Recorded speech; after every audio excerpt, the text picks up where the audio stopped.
നമസ്കാരം. KCN വാർത്തകളിലേക്ക് സ്വാഗതം. പ്രധാന വാർത്തകൾ. BJP മുൻ ജില്ലാ പ്രസിഡന്റ് K. ജഗദീഷ് അന്തരിച്ചു. വിടവാങ്ങിയത് ജില്ലയിലെ BJPയുടെ പ്രബലനായ നേതാവ്.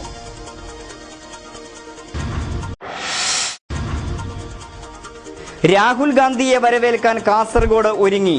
1.5 ലക്ഷം പേർ പങ്കെടുക്കുമെന്ന് സംഘാടകർ. നഗരത്തിൽ കനത്ത സുരക്ഷ. രാജീവിന്റെ ഓർമ്മ തുളുമ്പുന്ന മണ്ണിലേക്ക് രാഹുൽ എത്തുന്നു. കൊല്ലപ്പെടുന്നതിന് ദിവസങ്ങൾക്ക് മുമ്പ് രാജീവ് ഗാന്ധി പ്രസംഗിച്ചത് കാസർഗോഡ്. കൂലിക്കുടിശ്ശിക വിതരണം ചെയ്തില്ല. NREG തൊഴിലാളികൾ പ്രതിഷേധം തീർത്തു. ഉത്സവപ്പറമ്പിലെ കുപ്പിവളകൾ അന്യമാവുന്നു. മാഞ്ഞു പോകുന്നത് ഗൃഹാതുരത്വത്തിന്റെ സുഗന്ധം. വാർത്തകൾ വിശദമായി. BJP മുൻ ജില്ലാ പ്രസിഡന്റ് K. ജഗദീഷ് അന്തരിച്ചു. 67 വയസ്സായിരുന്നു. ഹൃദയാഘാതത്തെ തുടർന്ന് മംഗലാപുരത്തെ സ്വകാര്യ ആശുപത്രിയിലായിരുന്നു അന്ത്യം. കഴിഞ്ഞ ദിവസം രാത്രി ഇദ്ദേഹത്തിന് നെഞ്ചുവേദന അനുഭവപ്പെട്ടിരുന്നു. വേദന കുറഞ്ഞതിനാൽ ആശുപത്രിയിലേക്ക് കൊണ്ടുപോയിരുന്നില്ല. വെള്ളിയാഴ്ച ഒരു കല്യാണ പരിപാടിയിൽ പങ്കെടുക്കുവാൻ എത്തിയപ്പോൾ നെഞ്ചുവേദന കൂടുകയായിരുന്നു. ഇതേ തുടർന്ന് ആദ്യം കാസർകോട്ടെ ആശുപത്രിയിലും പിന്നീട് മംഗലാപുരത്തെ ആശുപത്രിയിലും പ്രവേശിപ്പിച്ചു. വൈകുന്നേരത്തോടെ മരണം സംഭവിക്കുകയായിരുന്നു. മൃതദേഹം രാത്രിയോടെ കാസർഗോഡ് അടുക്കത്ത് ബയലിലെ വീട്ടിലെത്തിക്കും. സംസ്കാര ചടങ്ങുകൾ ശനിയാഴ്ച ഉച്ചയോടെ നടക്കും. മരണവിവരമറിഞ്ഞ് BJP നേതാക്കളടക്കം നിരവധി പേരാണ് അടുക്കത്ത് ബയലിലെ വീട്ടിലേക്ക് എത്തിക്കൊണ്ടിരിക്കുന്നത്. സുശീലയാണ് ഭാര്യ. വർക്കാടി ഗ്രാമപഞ്ചായത്ത് പ്രസിഡന്റ് സുനിത, സനത്, സുജാത എന്നിവർ മക്കളാണ്. K. ജഗദീഷിന്റെ മരണത്തോടെ BJPക്ക് നഷ്ടമായിരിക്കുന്നത് ജില്ലയിലെ പ്രബലനായ ഒരു നേതാവിനെയാണ്. News bureau, Kasaragod. AICC ഉപാധ്യക്ഷൻ രാഹുൽ ഗാന്ധി ശനിയാഴ്ച കാസർഗോഡ് എത്തും. രാവിലെ 11 മണിയോടെ മുനിസിപ്പൽ സ്റ്റേഡിയത്തിലാണ് പരിപാടി. രാഹുലിന്റെ വരവ് കണക്കിലെടുത്ത് നഗരത്തിൽ കനത്ത സുരക്ഷയാണ് ഒരുക്കിയിട്ടുള്ളത്. രാഹുലിന്റെ സന്ദർശനം കണക്കിലെടുത്ത് കാസർഗോഡ് വൻ സുരക്ഷയാണ് ഏർപ്പെടുത്തിയിട്ടുള്ളത്. Z കാറ്റഗറിയിലുള്ള സുരക്ഷയാണ് രാഹുലിനുള്ളത്. SPG IG കാസർഗോഡ് ക്യാമ്പ് ചെയ്യുന്നുണ്ട്. ഇതിന്റെ ഭാഗമായി സുരക്ഷാ ക്രമീകരണങ്ങളുടെ റിഹേഴ്സൽ കാസർഗോഡ് നടന്നു. കാസർഗോഡ് ഗവൺമെന്റ് കോളേജ് മൈതാനത്ത് ഹെലികോപ്റ്റർ ഇറങ്ങുന്നത് മുതൽ സമ്മേളന നഗരിയായ വിദ്യാനഗർ മുനിസിപ്പൽ സ്റ്റേഡിയത്തിൽ എത്തിക്കുന്നതുവരെയുള്ള റിഹേഴ്സലാണ് നടക്കുന്നത്. SPGക്ക് പുറമെ കേന്ദ്രസേനയും ലോക്കൽ പോലീസും സുരക്ഷയ്ക്കായി അണിനിരക്കും. ഗതാഗത നിയന്ത്രണവും ഉണ്ടാകും. 1.5 ലക്ഷത്തിൽ പരം പേർ രാഹുലിന്റെ പ്രസംഗം കേൾക്കാൻ എത്തുമെന്നാണ് സംഘാടകർ പറയുന്നത്. സമ്മേളന നഗരിയിലേക്കുള്ള പ്രവേശനം രാവിലെ 9 മണി മുതൽ ആരംഭിക്കും. കർശന പരിശോധനയ്ക്ക് ശേഷമേ പ്രവേശനം അനുവദിക്കുകയുള്ളൂ. തുറന്ന വാഹനങ്ങളിൽ പ്രവർത്തകർ എത്തുന്നത് ജില്ലാ പോലീസ് ചീഫ് വിലക്കിയിട്ടുണ്ട്. ലോക്സഭാ തെരഞ്ഞെടുപ്പ് പ്രചാരണം അവസാന ഘട്ടത്തിലേക്ക് കടന്നു. ഇതോടെ തെരഞ്ഞെടുപ്പ് പ്രചാരണ രംഗം തിളച്ചുമറിയുകയാണ്. 6 ദിവസത്തെ പ്രചാരണമാണ് ഇനി ബാക്കിയുള്ളത്. രാഹുലിന്റെ പ്രചാരണം ഏറെ കരുത്തു പകരുമെന്ന് UDF കേന്ദ്രങ്ങൾ സൂചിപ്പിച്ചു. കോഴിക്കോട്, കണ്ണൂർ, വയനാട് ജില്ലകളിൽ നിന്നുള്ള പ്രവർത്തകർ കാസർകോട്ടേക്ക് ഒഴുകിയെത്തുമെന്നാണ് UDF നേതാക്കൾ പറഞ്ഞത്. രാഹുലിന്റെ സന്ദർശനവുമായി ബന്ധപ്പെട്ട് ശാഖാതലങ്ങൾ മുതൽ വൻ ക്രമീകരണങ്ങൾ നടന്നു വരുന്നതായും UDF നേതാക്കൾ വ്യക്തമാക്കി.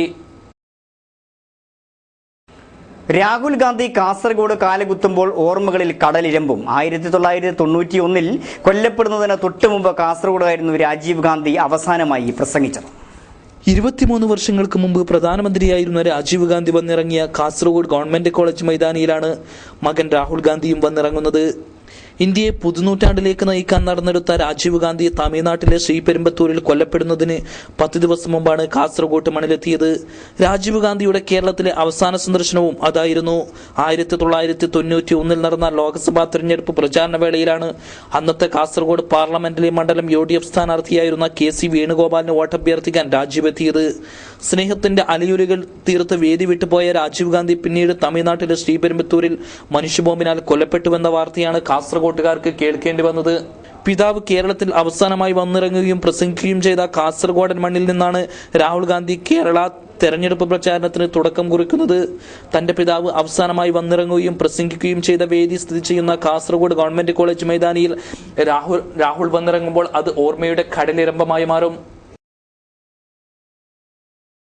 കൂലിക്കുടിശ്ശിക വിതരണം ചെയ്യാത്തതിൽ പ്രതിഷേധം. NREG workers union panchayat committee പ്രതിഷേധ കൂട്ടായ്മ സംഘടിപ്പിച്ചു. വെള്ളിക്കോത്താണ് പരിപാടി നടന്നത്. 2013-14 സാമ്പത്തിക വർഷത്തിൽ 420 കോടിയിൽ പരം രൂപയാണ് തൊഴിലുറപ്പ് തൊഴിലാളികൾക്ക് കൂലി ഇനത്തിൽ നൽകാനുള്ളത്.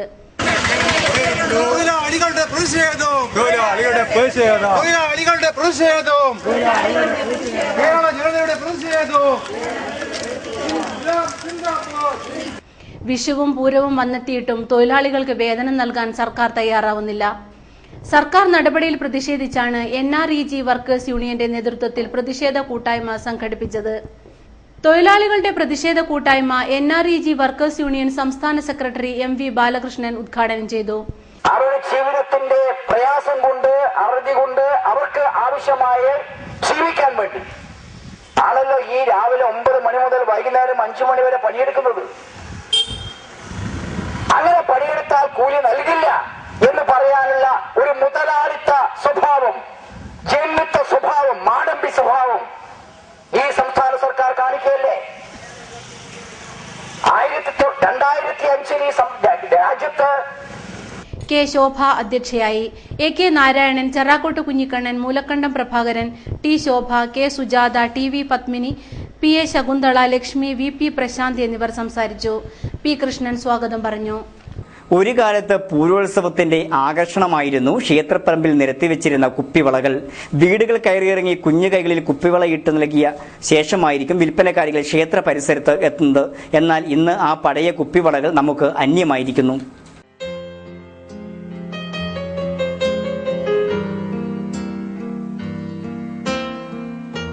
ഇത് നാരായണിയമ്മ, പ്രായം 80 കഴിഞ്ഞു. മീനച്ചൂട് വകവയ്ക്കാതെ ഇവിടെ ഈ ഉത്സവപ്പറമ്പിൽ ഇരിക്കുമ്പോൾ ഇവരുടെ ഓർമ്മകളിൽ പൂരത്തിന്റെ കുപ്പിവിളക്കിലുക്കം. പൂപ്പറിക്കലും പൂവിടലുമൊക്കെയായി പെൺകുട്ടികൾക്ക് ആഹ്ലാദകാലമാണ് പൂരക്കാലം. പൂരക്കാലം എത്തിയാൽ കാമദേവനെ പൂവിട്ട് പൂജിക്കുന്ന പെൺകുട്ടികൾ കൈനിറയെ കുപ്പിവളകൾ അണിയും. പണ്ട് വീടുകൾ തോറും നടന്നെത്തിയായിരുന്നു ഇവരുടെ വിൽപ്പന. പൂരക്കാലമായാൽ ഇവരുടെ വരവിനായി വീടുകളിൽ കുട്ടികൾ കാത്തിരിക്കും. ഇവരെത്തിയാൽ കുട്ടികളുടെ കൈകളിൽ കുപ്പിവളച്ചന്തം നിറയും.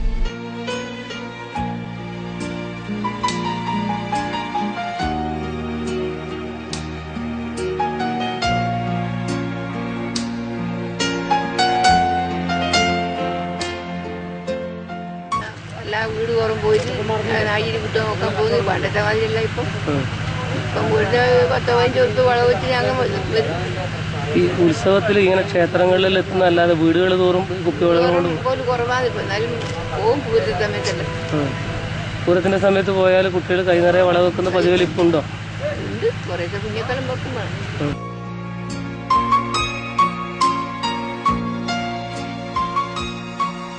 ഇന്ന് കാലം മാറി. നാടിന്റെ മുക്കിലും മൂലയിലും ഫാൻസി കടകൾ തുറന്നു. പൂരത്തിന്റെ വളക്കിലുക്കം ഈ കടകളിലേക്ക് മാറി. പയ്യന്നൂർ കാറമേലിലെ നാരായണിയമ്മയെയും ചന്തേരയിലെ കാഞ്ഞങ്ങാട് മഠത്തിൽ പാർവിനെയും പോലുള്ള വളവിൽപ്പനക്കാരികളുടെ വീടുകൾ തോറുമുള്ള യാത്ര ഏതാണ്ട് നിലച്ചു കഴിഞ്ഞു. എങ്കിലും പ്രായത്തിന്റെ അവശതകൾ മറന്ന് പൂരോത്സവ ചന്തകളിൽ ഇവർ സാന്നിധ്യമാവുന്നു. ഇവിടെയെത്തുന്ന കുരുന്നുകളുടെ കൈകളിലേക്ക് പഴയകാലത്തിന്റെ നന്മകൾ ഈ മുത്തശ്ശിമാർ ചേർത്തുവയ്ക്കുന്നു. News bureau, Cheruvathur.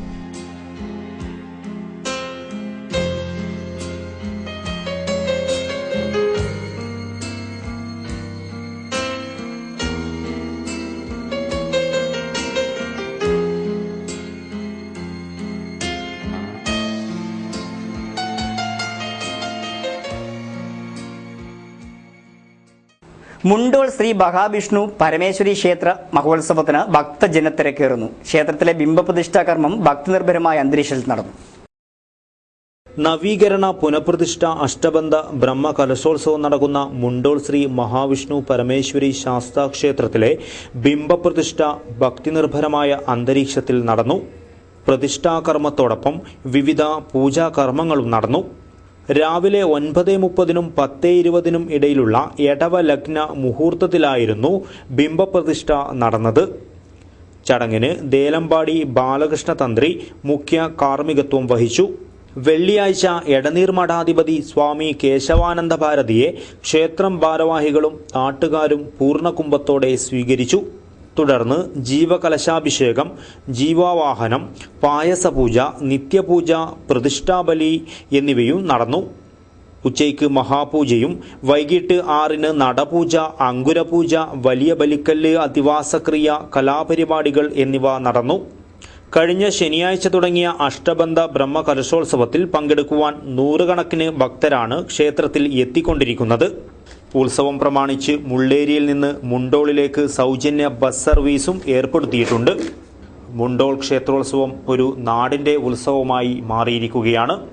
കാസർകോട്ടെ പ്രമുഖ ക്ഷേത്രങ്ങളിലൊന്നായ മുണ്ടോൾ ക്ഷേത്രത്തിലെ ഉത്സവം കാണുവാൻ കർണാടകയിൽ നിന്നടക്കമുള്ള ഭക്തരാണ് ദിനംപ്രതി എത്തിക്കൊണ്ടിരിക്കുന്നത്. ഇത്തവണ ഉത്സവത്തിന് വിപുലമായ സംവിധാനങ്ങളാണ് സംഘാടക സമിതിയുടെ നേതൃത്വത്തിൽ ഏർപ്പെടുത്തിയിരിക്കുന്നത്. 7-ന് രാത്രിയായിരിക്കും ഉത്സവം സമാപിക്കുക. News bureau, Kasaragod. പുല്ലൂർ പെരിയയിലെ ആദിവാസി കോളനികളിൽ വോട്ടർമാരെ കാണാൻ മഹിളാ കോൺഗ്രസ് പ്രവർത്തകരെത്തി. UDF സ്ഥാനാർത്ഥി ടി സിദ്ദിഖിന്റെ പ്രചരണാർത്ഥമാണ് മഹിളാ കോൺഗ്രസ് പ്രവർത്തകർ രംഗത്തിറങ്ങിയത്. പുല്ലൂർ പെരിയയിലെ ആദിവാസി കോളനികളിലെ വികസന പ്രശ്നങ്ങൾ മനസ്സിലാക്കാനും വോട്ടർമാരെ ബോധവൽക്കരിക്കാനുമായി മഹിളാ കോൺഗ്രസ് പ്രവർത്തകർ രംഗത്തിറങ്ങി. ഒരു മാറ്റം നമുക്ക് വേണം കാസർഗോഡ് ജില്ലയിൽ.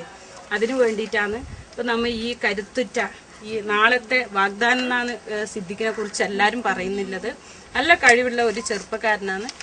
സിദ്ദിഖിന് വേണ്ടിയിട്ട് കൈപ്പത്തിയ അടയാളത്തിൽ നിങ്ങളെ ഈ വെള്ളത്തിന്റെ പ്രശ്നം ഏറ്റവും ആദ്യം സിദ്ദിഖ് ജയിച്ചു വന്നാൽ ഈ കോളനിയിലേക്ക് ആദ്യം ഞങ്ങൾ ഈ സ്ഥാനാർത്ഥിനും കൂട്ടി വന്ന് നിങ്ങൾ ഈ കുടിവെള്ള പ്രശ്നം ആദ്യമായി ഞങ്ങൾ പരിഹരിക്കുന്ന ഇപ്പോൾ നിങ്ങൾക്ക് വാക്ക് തരുന്നതാണ്. മഹിളാ കോൺഗ്രസ് പുല്ലൂർ പെരിയ മണ്ഡലം കമ്മിറ്റിയുടെ നേതൃത്വത്തിലാണ് പ്രവർത്തകർ എത്തിയത്. ചാലിങ്കാലിന്റെ അടുത്തുള്ള മാളത്തുംപാറ കോളനിയിലാണ് ആദ്യമായി ഗൃഹസന്ദർശനം നടത്തിയത്. പുതിയ വോട്ടർമാർക്ക് തെരഞ്ഞെടുപ്പിന്റെ ബോധവൽക്കരണം നടത്താനും മഹിളാ കോൺഗ്രസ് പ്രവർത്തകർ തയ്യാറായി. കോളനിയിലെ രൂക്ഷമായ കുടിവെള്ള പ്രശ്നത്തിന് പരിഹാരമുണ്ടാക്കാൻ പരിശ്രമിക്കുമെന്ന് നേതാക്കൾ ഉറപ്പു നൽകി. UDF സ്ഥാനാർത്ഥി ടി സിദ്ദിഖിന് വോട്ട് നൽകേണ്ടതിന്റെ ആവശ്യകതയും കോളനി നിവാസികളിൽ എത്തിച്ചാണ് അവർ മടങ്ങിയത്. മഹിളാ കോൺഗ്രസ് മണ്ഡലം president P Sreekala, secretary Sindhu Padmanabhan, vice president Shaila, Karthyayani Kayakkulam തുടങ്ങിയവർ നേതൃത്വം നൽകി. ഭർത്താവിന്റെ മർദ്ദനമേറ്റ് അധ്യാപകയുടെ കയ്യെല്ല് പൊട്ടിയ കേസ് പോലീസ് ഒതുക്കിയെന്ന ആരോപണം. ചെമ്മനാട് പരവനടുക്കം കൈന്താറിലെ KV രേഖയാണ് പോലീസിനും ഭർത്താവിനുമെതിരെ ആരോപണങ്ങളുമായി രംഗത്തെത്തിയിരിക്കുന്നത്. വർഷങ്ങളായി മാതാവിനോടൊപ്പം സ്വന്തം വീട്ടിൽ താമസിച്ചു വരികയായിരുന്നു താൻ. കഴിഞ്ഞ മാർച്ച് 30-ന് ഭർത്താവ് സതീഷ് കുമാറിന്റെ കോളിയടുക്കം വയലാങ്കുഴിയിലെ വീട്ടിൽ ചെന്നപ്പോൾ ഭർത്താവും ഭർത്തൃപിതാവും ചേർന്ന് മർദ്ദിച്ചുവെന്നും ഇതേ തുടർന്ന് വലതു കയ്യെല്ല് പൊട്ടിയെന്നും രേഖ പറഞ്ഞു. സംഭവത്തിൽ ഭർത്താവിനും ഭർത്തൃപിതാവിനുമെതിരെ വിദ്യാനഗർ പോലീസ് കേസ് എടുത്തിരുന്നു. എന്നാൽ പ്രതികളെ അറസ്റ്റ് ചെയ്യാൻ പോലീസ് തയ്യാറായില്ലെന്നും തനിക്ക് FIR-ന്റെ കോപ്പി നൽകിയില്ലെന്നും രേഖ പറഞ്ഞു. ഇത് സംബന്ധിച്ച് ജില്ലാ പോലീസ് മേധാവിക്ക് പരാതി നൽകിയിരിക്കുകയാണെന്നും രേഖ അറിയിച്ചു. എൻ്റെ അമ്മ മരിച്ചിട്ട് ഏകദേശം 3 മാസം ആവുന്നതേ ഉള്ളൂ. അമ്മ ക്യാൻസർ പേഷ്യൻ്റ് ആയിരുന്നു. അപ്പോൾ അമ്മയെ നോക്കാൻ വേണ്ടിയിട്ട് ഞാൻ വീട്ടിൽ തന്നെയായിരുന്നു. അമ്മയ്ക്ക് വേറെ ആരുമില്ലായിരുന്നു. അച്ഛനില്ല, വേറെ സഹോദരങ്ങളില്ല.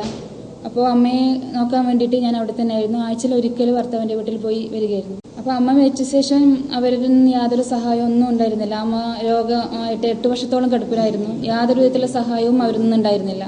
ട്രീറ്റ്മെൻറ്റിനോ വേറെ ഒന്നിനും വേണ്ട സഹായങ്ങളൊന്നും അവർ തന്നിരുന്നില്ല. അപ്പോൾ കഴിഞ്ഞ 30-ാം തീയതി ഞായറാഴ്ച ഞാൻ എൻ്റെ ഡ്രസ്സ് കുറച്ച് ബുക്ക് ഉണ്ടായിരുന്നു, അവിടെ ബുക്സൊക്കെ എടുക്കാൻ വേണ്ടി അവിടെ പോയതായിരുന്നു. അപ്പോൾ പെട്ടെന്ന് അവിടെ അനുവാദം ചോദിച്ചിട്ടാണ് ഈ വീട്ടിൻ്റെ ഉള്ളിൽ കയറിയത്. യാതൊരു പ്രകോപനവും ഇല്ലാതെ പെട്ടെന്ന് തന്നെ ആദ്യം അച്ഛനായിരുന്നു റൂമിൽ അടച്ചിടുകയും നിന്നെ സമ്മതിക്കില്ല, ഇവിടെ തന്നെ പൂട്ടിയിടുന്നൊക്കെ പറഞ്ഞ് മർദ്ദിക്കുകയൊക്കെ ചെയ്യുമായിരുന്നു. പിന്നെ അവിടെ നിന്ന് രക്ഷപ്പെട്ട് പുറത്തിറങ്ങിയപ്പോൾ മെയിൻ ഡോർ അവർ ക്ലോസ് ചെയ്തു. പിന്നെ അടുക്കള വഴി ഞാൻ പുറത്തിറങ്ങിയപ്പോൾ അവിടെ നിന്ന് അച്ഛനും ഭർത്താവും ചേർന്ന് എന്നെ അടിച്ച് താഴെ വീഴ്ത്തുകയും കൈ പൊട്ടിയ ശേഷം എനിക്കൊന്നും എടുക്കാൻ പറ്റാതായി ഞാൻ കരഞ്ഞുകൊണ്ട് തിരിച്ചു വരികയും ചെയ്തു.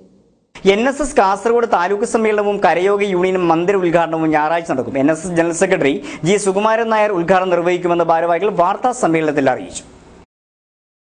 നായർ സർവീസ് സൊസൈറ്റിയുടെ ശതാബ്ദി ആഘോഷത്തിന്റെ ഭാഗമായി കാസർഗോഡ് കറന്തക്കാട് പണികഴിപ്പിച്ച താലൂക്ക് NSS യൂണിയൻ മന്ദിരത്തിന്റെയും താലൂക്ക് സമ്മേളനത്തിന്റെയും ഉദ്ഘാടനം ഞായറാഴ്ച രാവിലെ 10 മണിക്ക് NSS general secretary G Sukumaran Nair നിർവഹിക്കും. വിദ്യാഭ്യാസ രംഗത്തും തൊഴിൽ രംഗത്തും നായർ സമുദായം നേരിടുന്ന അവഗണനകളെക്കുറിച്ച് സമ്മേളനം ചർച്ച ചെയ്യുമെന്നും ഭാരവാഹികൾ പറഞ്ഞു.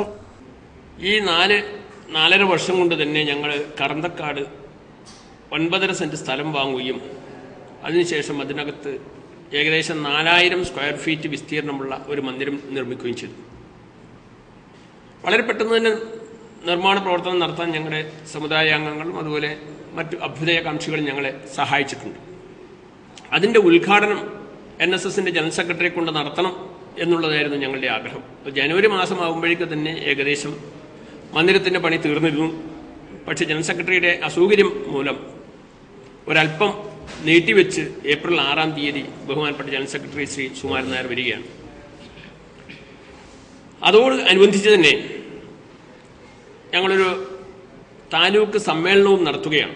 അതിന് പ്രത്യേകിച്ച് ഈ മന്ദിരത്തിൻ്റെ തൊട്ടടുത്ത് കറന്തക്കാട് തന്നെ BJP ഓഫീസിന് ഓപ്പോസിറ്റ് സൈഡ് ഒരു ഗ്രൗണ്ട് കണ്ടെത്തുകയും അവിടെ അതിനനുസരിച്ചുള്ളൊരു പന്തൽ നിർമ്മിച്ച് പ്രത്യേകമായി ഞങ്ങളുടെ സമ്മേളനവും നടക്കുകയാണ്. NSS താലൂക്ക് യൂണിയൻ ഭാരവാഹികളായ advocate A. Balakrishnan Nair, A. Sreevalsan Nambiar, U. Rajagopalan, M. Kunhiraman Nair, K. Chindan Nair, VV Prabhakaran തുടങ്ങിയവർ വാർത്താസമ്മേളനത്തിൽ സംബന്ധിച്ചു.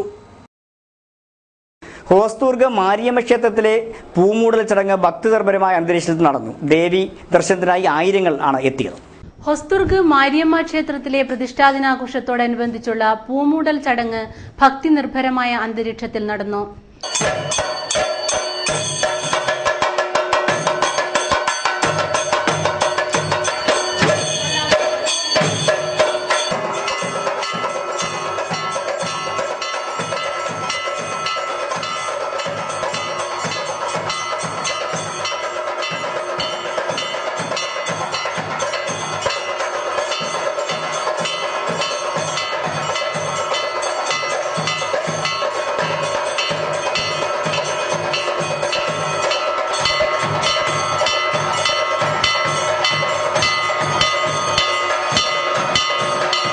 രാവിലെ ഗണപതി ഹോമവും ഉഷപൂജയും കലശപൂജയും നടന്നു.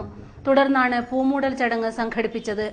ദേവീ ദർശനത്തിനായി ആയിരങ്ങളാണ് ക്ഷേത്രത്തിലെത്തിയത്.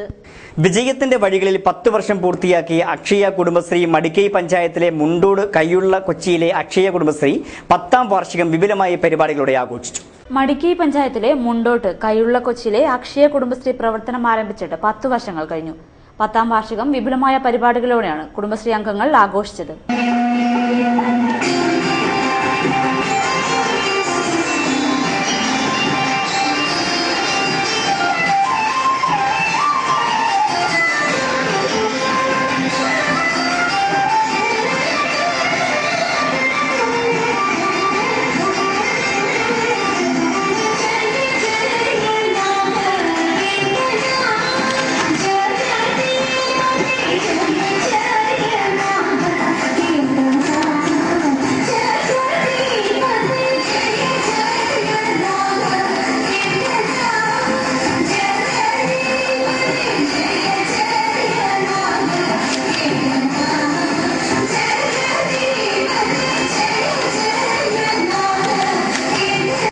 അംഗങ്ങൾക്കായി തിരുവാതിര മത്സരം, തേങ്ങച്ചിലകൾ, സൂചിയിൽ നൂല് കോർക്കൽ, വെള്ളംകുടി മത്സരം തുടങ്ങി നിരവധി മത്സര പരിപാടികളും സംഘടിപ്പിച്ചു. അഡ്വക്കേറ്റ് ആശാലത വാർഷികാഘോഷത്തിന്റെ ഉദ്ഘാടനവും സമ്മാന വിതരണവും നിർവഹിച്ചു. ജില്ലാ പ്രവൃത്തി പരിചയമേളയിൽ A ഗ്രേഡ് നേടിയ ജയപ്രകാശിനെ പരിപാടിയിൽ ആദരിച്ചു. കവിതാകുമാരൻ, അഡ്വക്കേറ്റ് സുജാത, ശശീന്ദ്രൻ മടിക്കൈ തുടങ്ങി നിരവധി പേർ സംസാരിച്ചു. വാർത്തകൾ ചുരുക്കത്തിൽ.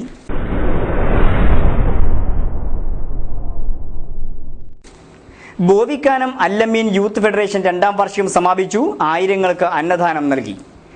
തെരഞ്ഞെടുപ്പ് പ്രചരണാർത്ഥം എത്തുന്ന രാഹുൽ ഗാന്ധി, നരേന്ദ്രമോദി എന്നിവരുടെ പരിപാടികളിൽ പങ്കെടുക്കാനെത്തുന്നവർ പ്രകോപനപരമായി മുദ്രാവാക്യം വിളിക്കാൻ പാടില്ലെന്ന് ജില്ലാ പോലീസ് മേധാവി നിർദ്ദേശിച്ചു. സമനീയ കാസർഗോഡ് നേതൃത്വത്തിൽ ശനിയാഴ്ച വൈകുന്നേരം 3 മണിക്ക് പുതിയ ബസ് സ്റ്റാൻഡ് പരിസരത്ത് സ്ഥാനാർത്ഥികളുമായി സംവാദം സംഘടിപ്പിക്കും. നായന്മാർമൂല ആർട്സ് ആൻഡ് സ്പോർട്സ് ക്ലബിന്റെ ആഭിമുഖ്യത്തിൽ വെള്ളി, ശനി ദിവസങ്ങളായി നടത്താനിരുന്ന ക്രിക്കറ്റ് ടൂർണമെന്റ് 11, 12 തീയതികളിലേക്ക് മാറ്റിവെച്ചതായി സംഘാടകർ അറിയിച്ചു. Pallikkara Kallingal arts and sports ക്ലബിന്റെ ആഭിമുഖ്യത്തിൽ സംഘടിപ്പിക്കുന്ന അഖിലേന്ത്യാ സെവൻസ് ഫുട്ബോൾ ടൂർണമെന്റിന് 19 തുടക്കം കുറിക്കുമെന്ന് സംഘാടകർ വാർത്താസമ്മേളനത്തിൽ അറിയിച്ചു. 20 ദിവസം നീണ്ടു നിൽക്കുന്ന ടൂർണമെന്റിൽ കേരളത്തിന് പുറമെ കർണാടക, തമിഴ്നാട്, ഗോവ, പശ്ചിമ ബംഗാൾ തുടങ്ങിയ സംസ്ഥാനങ്ങളിലെ പ്രമുഖ ടീമുകൾ മാറ്റുരയ്ക്കും. ഗാന, നൈജീരിയ, ലൈബീരിയ, സുഡാൻ എന്നീ വിദേശ രാജ്യങ്ങളിലെ കളിക്കാരും വിവിധ ടീമുകൾക്കായി ജേഴ്സി അണിയും. വിജയികൾക്ക് 1 ലക്ഷം രൂപ സമ്മാനം നൽകും. 6000-ഓളം പേർക്ക് ഇരിക്കാവുന്ന രീതിയിൽ ഗാലറി നിർമ്മാണം പുരോഗമിക്കുകയാണ്. ടൂർണമെന്റിന്റെ ഉദ്ഘാടനത്തോടനുബന്ധിച്ച് ഒളിമ്പിക് അസോസിയേഷൻ അസോസിയേറ്റഡ് സെക്രട്ടറിയായി തെരഞ്ഞെടുക്കപ്പെട്ട ആദ്യ മലയാളിയായ പള്ളിക്കര സ്വദേശി PA ഹംസയെ ആദരിക്കുമെന്നും ഭാരവാഹികൾ പറഞ്ഞു. ചെറുതും വലുതുമായ 14ഓളം ടൂർണമെന്റുകൾ നടത്തി പരിചയമുള്ള ഒരു ക്ലബ്ബാണ്. അതുമാത്രമല്ല, ഫ്ലഡ് ലൈറ്റ് സ്റ്റേഡിയത്തിലെ കളി എങ്ങനെയെന്ന് കാസർഗോഡ് ജില്ലയിൽ ആദ്യമായി പരീക്ഷിച്ച ഒരു ക്ലബ്ബാണ് കാസ്ക്. ഞങ്ങളുടെ 15ാമത്തെ ടൂർണമെന്റാണ്, ഓൾ ഇന്ത്യ ലെവലിലെ ടൂർണമെന്റാണ് ഏപ്രിൽ 19-ാം തീയതി നടക്കാൻ വേണ്ടി പോകുന്നുള്ളത്. അതിൻ്റെ കൂട്ടത്തിൽ ഓൾ ഇന്ത്യ ഒളിമ്പിക്സ് അസോസിയേഷൻ്റെ അസോസിയേറ്റഡ് സെക്രട്ടറി ആയിട്ട് തിരഞ്ഞെടുക്കപ്പെട്ട ആദ്യത്തെ കേരളീയനായ, അതോടൊപ്പം തന്നെ ഞങ്ങളുടെ പ്രദേശവാസിയായ പള്ളിക്കരയിലെ PA ഹംസ എന്ന വ്യക്തി, അപ്പോൾ ആദ്യമായി ഒരു മലയാളിക്ക് കിട്ടിയ ഏറ്റവും വലിയ ബഹുമതി എന്നതുകൊണ്ട് തന്നെ കായിക രംഗത്തെ ഒരു നല്ല ഒരു അംഗീകാരം എന്നതുകൊണ്ട് തന്നെ അദ്ദേഹത്തെ ഞങ്ങളുടെ പള്ളിക്കരയിലെ ജനാവലി ആദരിക്കാൻ പോവുകയാണ്. ക്ലബ്ബ് ഭാരവാഹികളായ K. Abbas, M. Latheef, solar Kunhamath Aji, PMA Rahman, K. Muhammad Haji തുടങ്ങിയവർ വാർത്താ സമ്മേളനത്തിൽ സംബന്ധിച്ചു.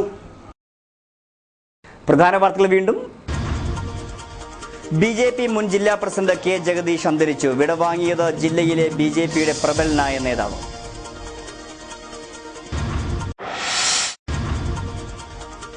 രാഹുൽ ഗാന്ധിയെ വരവേൽക്കാൻ കാസർഗോഡ് ഒരുങ്ങി.